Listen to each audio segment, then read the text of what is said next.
Wargi Bandung, kembali lagi di Ngariung Ngobrol Anak Negeri untuk Bandung. Bagi wargi Bandung yang belum menonton Ngariung episode sebelumnya, bisa langsung scroll dulu YouTube channelnya Diskominfo Kota Bandung. Jangan lupa untuk di like, comment, subscribe, dan di share sebanyak-banyaknya. Nah, seperti biasa nih tentunya di Ngariung akan selalu menghadirkan narasumber yang akan berbagi informasi seputar Kota Bandung. Dan Ngariung kali ini kembali lagi ke kewilayahan, tepatnya hari ini kita ada di Kecamatan Coblong. Sama seperti kecamatan-kecamatan yang sebelumnya, kita juga ingin mengetahui bagaimana potensi yang ada di Kota Bandung, khususnya yang ada di Kecamatan Coblong. Langsung aja kita sapa narasumber kita pada hari ini. Assalamualaikum warahmatullahi wabarakatuh, Bapak. Siap, terima kasih. Ya, sebelumnya terima kasih Pak sudah menyempatkan waktunya dan sudah memperbolehkan Ngariung main-main ke Kecamatan Coblong, Pak. Sebelum kita membahas tentang Kecamatan Coblongnya, alangkah baiknya mungkin Pak memperkenalkan dirinya terlebih dahulu, sekalian menyapa warga Kota Bandung. Mangga Pak. Terima kasih. Pertama-tama nama saya Krina Hamidi Praja, Kecamatan Coblong. Alhamdulillah, barangkali Kecamatan Coblong ini salah satu kecamatan yang ada di Kota Bandung dan termasuk daerah yang bagian utara. Betul. Oke, Pak, Kecamatan Coblong ini mungkin kan sebagian warga Bandung nih Pak, ada juga yang di luar warga Kecamatan Coblong Pak. Mungkin boleh diceritain secara singkat profil dari Kecamatan Coblong itu sendiri. Ya, terima kasih. Data Kecamatan Coblong ini terdiri dari 6 kelurahan, kemudian 76 RW, 467 RT. Dan termasuk termasuk kawasan utara yang alhamdulillah kawasan utara ini terkenal dengan destinasi wisatanya. Betul. Jadi kita punya Curug Dago, punya Batan, yang mana Batan itu biasanya orang kan dengan atom itu takut. Nah, alhamdulillah dengan Batan ini kita coba ada edukasi teknologinya kan gitu. Jadi bisa merubah atau merubah dari yang biasanya menakutkan menjadi edukasi. Jadi siapapun anak-anak kita, barangkali termasuk juga warga masyarakat yang biasanya takut dengan atom, kita bisa beredukasi di sini. Termasuk tempat-tempat wisata lainnya, alhamdulillah kita termasuk punya 15 destinasi wisata. Luar biasa. Luar biasa. Terus tadi mengenai kependudukan. Memang karena kita punya tadi ada kawasan pendidikan, kita punya Unpad, ITB. Jadi hampir 3 perguruan tinggi negeri, kemudian ada 5 perguruan tinggi swasta. Jadi kita banyak apartemen, banyak rusunawa, rusunami, tempat-tempat kos.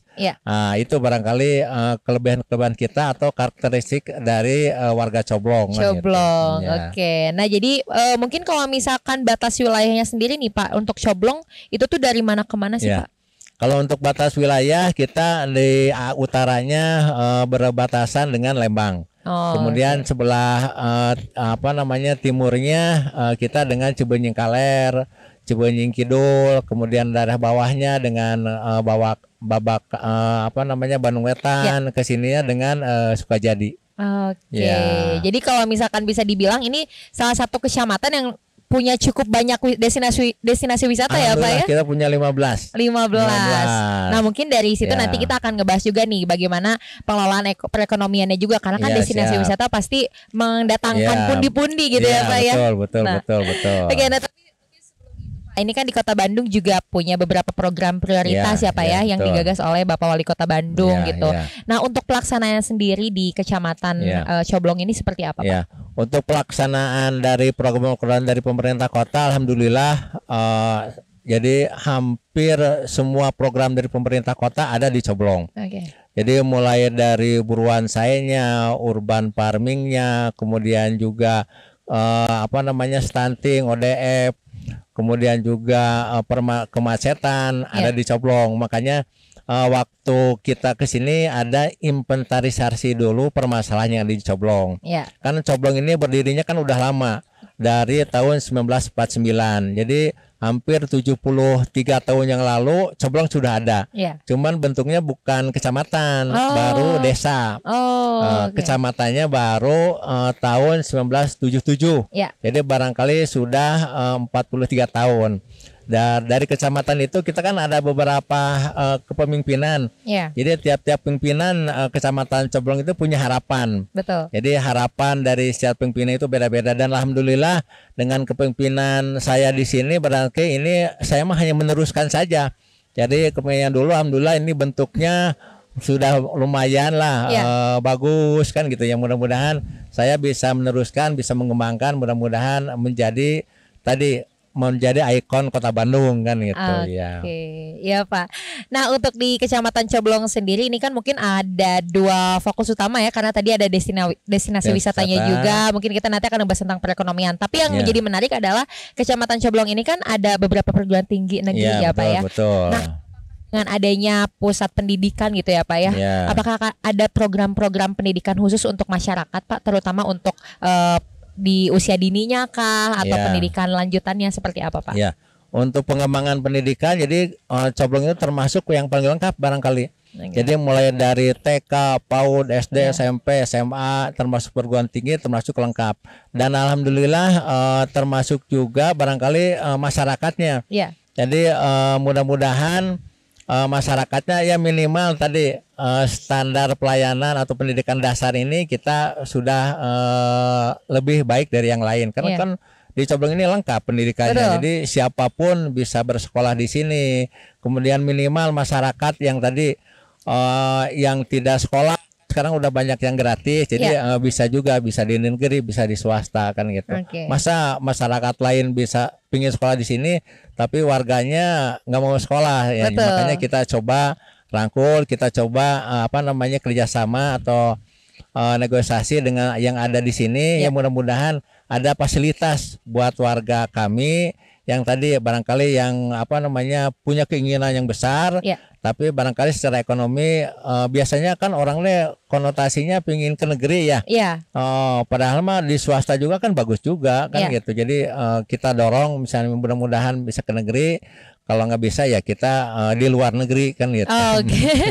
Di luar negeri. Di luar negeri. Nah berarti dari kecamatan sendiri memang mendorong masyarakat atau warganya ini untuk mendapatkan pelayanan pendidikan ya Pak ya. Nah dari pendidikan tersebut tentunya kan akan menghadirkan atau melahirkan penerus generasi bangsa yang cerdas gitu ya Pak ya. Amin. Nah apalagi di Kecamatan Coblong nih ada 15 destinasi wisata yang di Kota Bandung gitu ya Pak. Nah untuk pengaruh ataupun juga pengelolaannya sendiri dari destinasi wisata tersebut itu seperti apa Pak? Untuk pengelolaan destinasi wisata barangkali kita bekerjasama juga dengan beberapa komunitas kelompok. Jadi kebetulan kan kita ada Ormas, OKP, LSM, ada Karang Taruna, ada KNPI. Coba mereka itu kita berdayakan untuk mengelola salah satu destinasi. Misalnya kita punya lapangan fitness, sok dikelola sama anak-anak Karang Taruna kan gitu. Kalau misalnya kita punya teras Ciamplas, sok dikelola oleh KNPI. Jadi mereka itu memiliki untuk mengelola, untuk menggali inovasi masing atau mengembangkan daerah tersebut. Mudah-mudahan dengan pengembangan mereka kan termasuk generasi muda ya. Kadang-kadang sok rangkul masyarakatnya, rangkul juga yang kos-kos, kan ini kan banyak yang kos-kos juga. Sok mahasiswa itu bukan hanya kuliah tidur atau kuliah kos. Kupu-kupu Pak, kuliah pulang gitu. Kuliah pulang. Sok mahasiswa ini kita bergaul dengan masyarakat sekitar, dan alhamdulillah beberapa kegiatan kita merangkul mereka dan mereka mau berinovasi. Kadang-kadang mereka kan pikirannya bagus-bagus ya. Ada loncatan-loncatan pemikiran sehingga permasalahan-permasalahan yang ada di Coblong ini bisa teratasi semua. Tadi misalnya ada vandalisme, ada kemacetan, ada PKL yang tidak teratur. Mereka sok atuh sekarang disebutnya atuh jangan PKL, apa tuh KP aja. Tapi KP-nya KP bukan KP yang resmi yang besar, tapi KP-nya KP sederhana aja ya, cukup mahasiswa. Jadi kalau di dalam ini ada harga murah tapi kualitasnya juga nggak kalah sama yang dengan yang lain kan gitu. Iya. Okay. Nah Pak, tadi berarti karena ada keaktifan dari Karang Taruna ataupun pemudanya sendiri ada inovasi-inovasi. Nah, ada nggak sih Pak program-program selain program prioritas yang menjadi unggulannya dari Kecamatan Coblong sendiri, Pak? Iya, dengan pengelolaan ini dengan misalnya ada permasalahan, kita kan punya potensi, kita coba analisis bagaimana merangkul mereka, bagaimana meramu mereka biar mau bekerja sama, biar mau bagaimana memberikan pelayanan masyarakat, bagaimana mengembangkan potensi wilayah biar lebih maju lagi, biar lebih representatif lagi kan gitu. Jadi meramunya gitu, kita harus punya trik strategi kan gitu ya, trik strategi bagaimana permasalahan dan potensi itu kita padukan sehingga merupakan potensi yang cukup besar untuk pembangunan, untuk kemasyarakatan maupun untuk pemerintahan. Oke, jadi kalau di Kecamatan Coblong ini kolaborasi juga ya Pak ya dengan masyarakat. Iya betul. Nah, masyarakat juga ini tadi ada kreativitasnya, ada inovasinya, tentunya juga membutuhkan dukungan juga nih dari pemerintah ataupun melalui kecamatan. Nah, untuk pelaksanaan dari program PIPPK sendiri nih Pak, seperti apa kalau di Kecamatan Coblong? Ya, kalau PIPPK kan alhamdulillah kita sudah berjalan sesuai dengan sasaran target. Dan dari kemarin sampai sekarang aja kita hampir 90% sudah terlaksana. Itu kan baru dari APBD. Kalau PIPP kan dan dari APBD ya. Alhamdulillah dengan di dalam PIPPK itu karena pemberdayaan masyarakat. Justru itu kadang-kadang pemberdayaan masyarakatnya lebih besar. Jadi kalau misalnya swadayanya lebih besar karena mereka kebetulan di Coblong ini kan banyak para pengusaha, banyak perusahaan-perusahaan besar, misalnya Pertamina, Telkom kan gitu ya, kan perusahaan besar. Kadang-kadang mereka juga dengan lingkungan itu kita sama-sama sok kolaborasi juga ya Pak ya. Ya sok perlu apa kan gitu. Kadang-kadang mereka menawarkan sok perlu apa. Ya kita dengan pemuda itu dengan unsur dengan kan kita ada pemudanya, ada ibu-ibunya juga. Ada bapak-bapaknya juga, jadi dengan kolaborasi itu memang bagus bisa diwujudkan apapun yang kita targetkan mudah-mudahan bisa terwujudkan. Amin. Berarti sampai dengan saat ini program PIPPK alhamdulillah udah 90% ya Pak ya berjalan. Ya. Masih ada sampai akhir tahun nanti semoga melampaui target ya Pak ya. Amin. Oke. Nah Pak, hari ini nih wargi Bandung di Kecamatan Coblong sendiri ada acara gelar UMKM, Gebiar UMKM nih. Mungkin ini salah satu strategi ataupun juga program dari kecamatan. Nah, untuk dari Kota Bandung kan sekarang lagi akselerasi ekonomi terus ya Pak ya.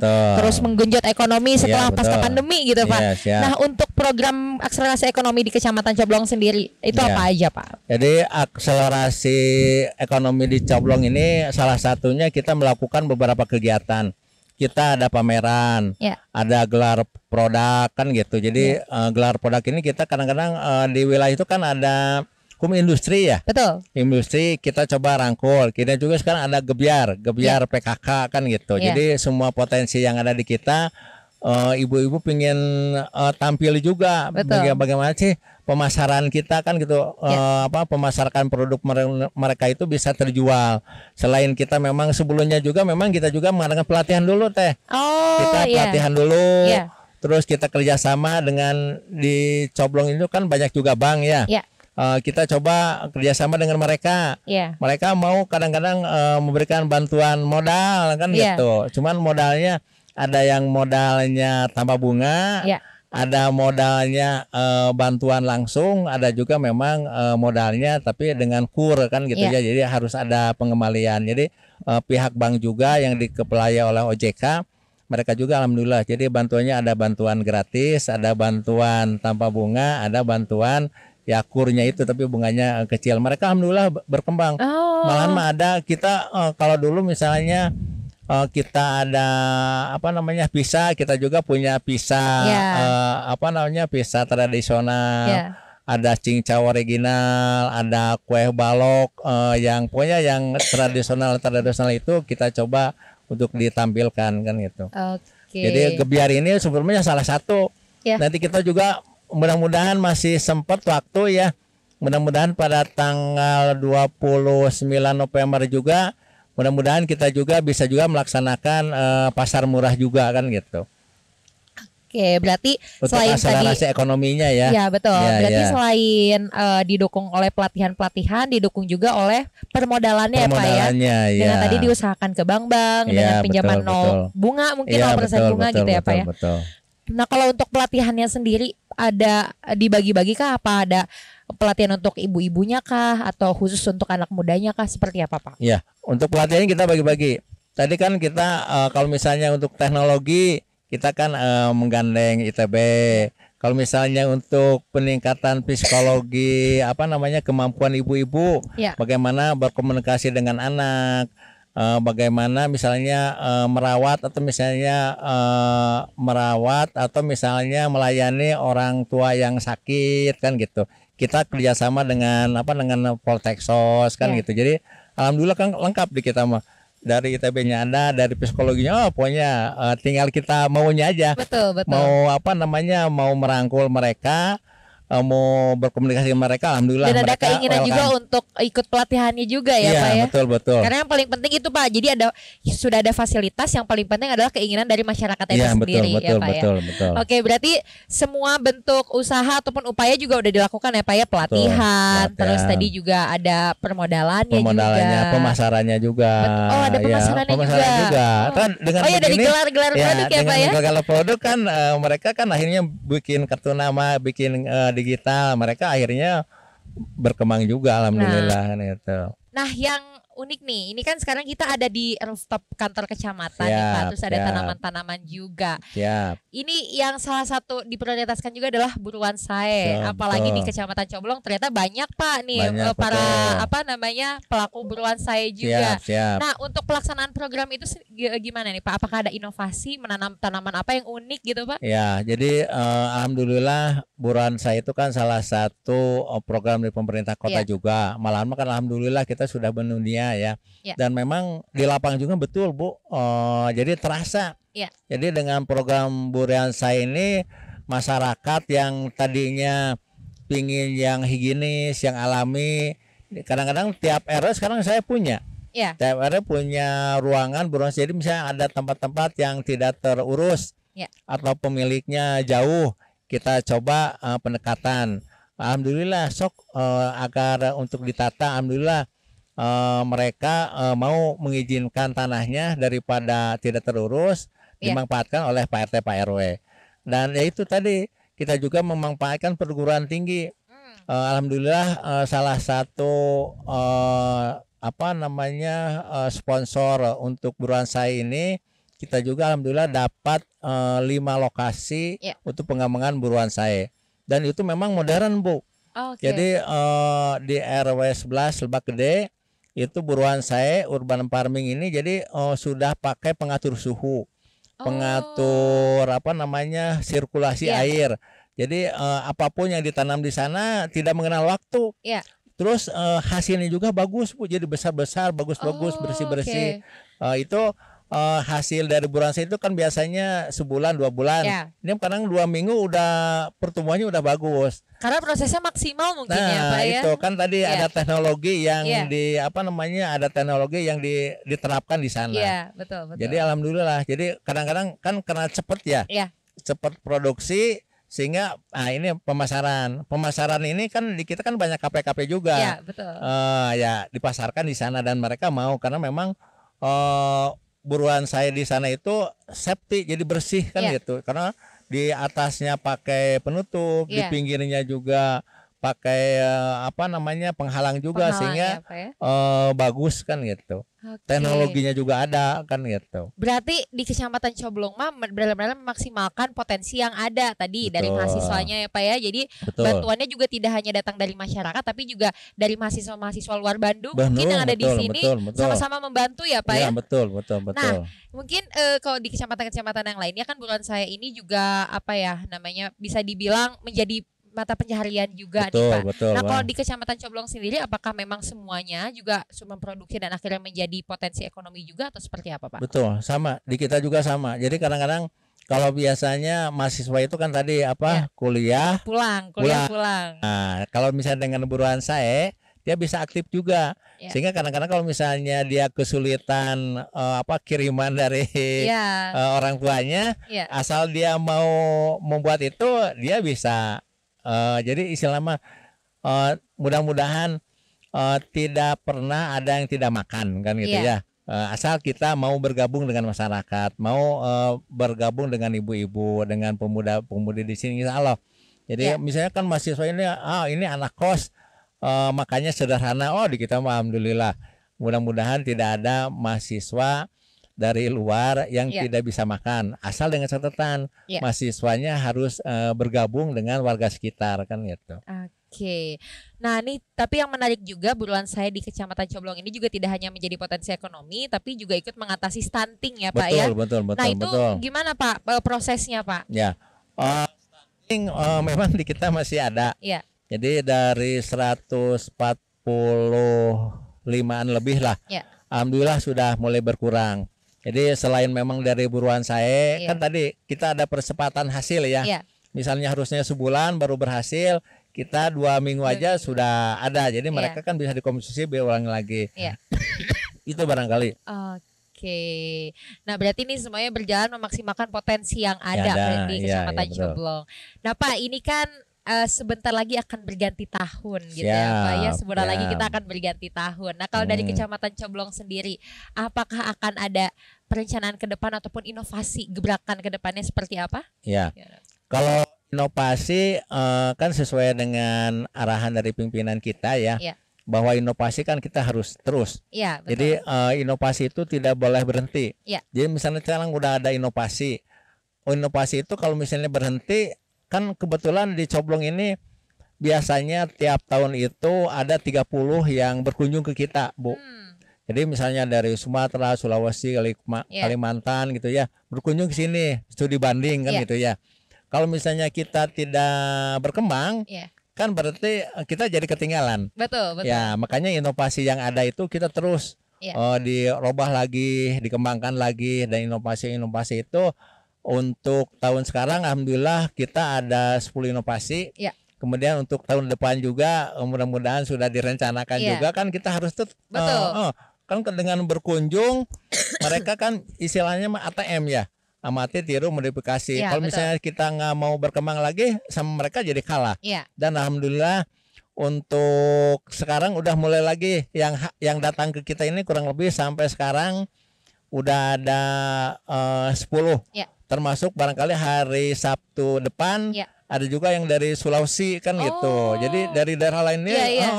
Jadi kadang-kadang hari Sabtu, hari-hari Sabtu Minggu kita datang ke sini yang apa-apa kita layani kunjungan mereka. Cuman barangkali kadang-kadang ya dia niru-niru ya. Tapi kita coba aja. Dengan ditiru berarti program kita berhasil ya Pak ya? Betul. Walaupun sekarang baru 10. Karena mungkin kalau biasanya setahun ini kita sampai 30 kunjungan kerja dari beberapa kota kabupaten kan gitu. Sekarang mah sampai bulan November ini baru 10 barangkali kan memang situasi situasi ekonomi Covid barangkali mereka juga masih belum kesini juga. Tapi kalau yang calling mau boleh aja kan gitu. Siap kita berarti menerima. Berarti studi bandingnya tidak hanya terbatas di kota kabupaten di Jawa Barat aja ya Pak, tapi ada di lintas pulau juga. Ada Bro, alhamdulillah. Berarti ini program di Coblong ini sudah terdengar keluar pulau nih. Alhamdulillah. Kan ini dari kepemimpinan yang lama-lama. Betul. Jadi kan, kerjasama dari yang sebelumnya Pak ya. Iya, alhamdulillah dari pemimpin Coblong yang lama alhamdulillah menulurkan ke kita sehingga kita bermotivasi lagi untuk lebih maju lagi kan gitu. Betul, luar biasa nih Pak. Nah Pak, mungkin ini menjadi pertanyaan terakhir nih Pak. Setelah tadi alhamdulillah penjelasannya detail dan juga semua inovasi sudah dibocorkan nih sama Pak Camatnya. Mungkin harapannya Pak untuk Kota Bandung terutama untuk Kecamatan Coblong khususnya. Harapannya mudah-mudahan sesuai dengan moto Coblong. Moto Coblong itu kan Coblong Jitu. Jitu itu ya jujur, inovasi, tanggap, unggul. Kenapa ada tanggap? Jadi memang di Coblong itu kadang-kadang harus tanggap apapun keluhan warga, apapun pengaduan warga kita harus cepat. Betul. Karena memang kan tadi potensi warga Coblong itu kan luar biasa. banyak orang-orang yang pintar-pintar kan gitu. Jadi kalau misalnya kita biarkan saja yang pintar itu kan sayang. Betul. Makanya kalau ada yang pintar, coba kita pendekatan sehingga kepintaran mereka, potensi mereka ya, bisa kita ambil kan gitu. Jadi mudah-mudahan tadi dengan kerja keras, kerja tuntas, kerja ikhlas, mudah-mudahan Coblong ini lebih maju lagi, lebih laras itu mudah-mudahan menjadi ikon Kota Bandung. Amin. Jadi antara 3 kecamatan juga pasti saling bersaing ya, saling berkompetisi ya, untuk memberikan yang terbaik terhadap masyarakat, memberikan yang terbaik terhadap pemerintah kota juga. Betul, karena memang persaingan di setiap kewilayahan ini tidak lain dan tidak bukan tujuannya adalah untuk masyarakat untuk itu masyarakat sendiri, juga ya siap. Hatur nuhun pisan Bapak sudah sama-sama. Untuk penjelasannya, sudah meluangkan waktu juga, terima kasih. Semoga informasi ini juga bisa bermanfaat buat wargi Bandung dan untuk seluruh warga Kota Bandung yang bukan hanya warga Coblong aja ya Pak ya. Semoga bisa menginspirasi dan juga bisa mengajak masyarakat Kota Bandung nih untuk terus berinovasi juga membantu program-program yang sudah disediakan oleh pemerintah Kota Bandung. Nah, mungkin sekian. Boleh. Nah, tadi kan di Coblong ini ada 15 destinasi wisata. Jadi berarti tadi ada Batan, ada Teras Ciamplas, ada Teras Cikapundung, ada kebun binatang, ada Salman, ada Curug Dago. Jadi mudah-mudahan ada 15 destinasi wisata. Mudah-mudahan kalau ke Bandung ke Coblong juga. Betul. Dan jangan ekonomi lupa Coblong, ekonomi juga insya Allah meningkat kan. Oke, jadi nih buat yang warga di luar Kota Bandung yang mampir ke Kota Bandung, jangan lupa buat datang ke Coblong ya Pak ya. Karena banyak banget tempat destinasi wisata ataupun juga tempat healing kalau zaman sekarang ya Pak ya. Oke, wargi Bandung, mungkin sekian Ngariung episode kali ini. Jangan lupa untuk tetap saksikan Ngariung episode selanjutnya. Jangan lupa untuk di like, comment, subscribe, dan di share sebanyak-banyaknya. Tak ada pamit undur diri, sampai jumpa di Ngariung episode selanjutnya.